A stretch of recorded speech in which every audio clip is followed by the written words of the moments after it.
একদিন একটি ঈগল যখন তার শিকার নিয়ে বাসায় ফেরে সে দেখে যে তার বাসায় নিজের ডিমগুলোর পাশাপাশি অন্য একটি ডিম পড়ে আছে। ডিমটি ছিল সোনালী রঙের এবং তার নিজের ডিমের থেকে একদম আলাদা। ঈগলটি বুঝতে পারে না ডিমটি কার। তবুও সে অন্য ডিমটির প্রতি কোনো অবহেলা না করে নিজের ডিমে তা দেবার পাশাপাশি ওই ডিমটিকেও সমানভাবে দিতে থাকে।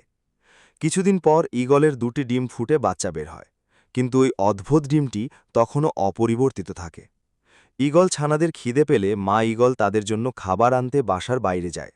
ঠিক সেই সময়েই সোনালি ডিমটি ফুটে একটি ফুটফুটে কবুতরের বাচ্চা বের হয়।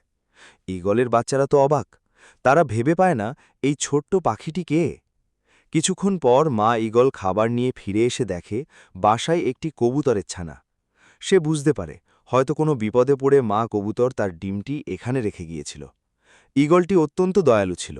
সে তার নিজের বাচ্চাদের পাশাপাশি কবুতরের ছানাটিকেও সমানভাবে খাইয়ে দাইয়ে বড় করতে থাকে। ধীরে ধীরে তাদের মধ্যে এক গভীর ভালোবাসার সম্পর্ক গড়ে ওঠে। বেশ কিছুদিন পর একদিন এক মা কবুতর কাঁদতে কাঁদতে ঈগলের কাছে আসে। সে জানায় যে সে খুব বড় একটি বিপদে পড়েছিল, তাই বাধ্য হয়ে নিজের ডিমটি ঈগলের বাসায় রেখে গিয়েছিল। এখন সব ঠিক হয়ে যাওয়ায় সে তার সন্তানকে ফিরিয়ে নিতে চায়। ঈগল কোনো দ্বিধা না করে কবুতরের ছানাটিকে তার মায়ের হাতে তুলে দেয়। মা কবুতর কৃতজ্ঞতা জানিয়ে তার বাচ্চাকে নিয়ে চলে যায়। এই বিচ্ছেদ ঈগল ও তার ছানাদের মনে গভীর কষ্টে সৃষ্টি করে, কারণ তারা কবুতর ছানাটিকে নিজেদের পরিবারের সদস্যই বানিয়ে ফেলেছিল। ভিডিও ভালো লাগলে লাইক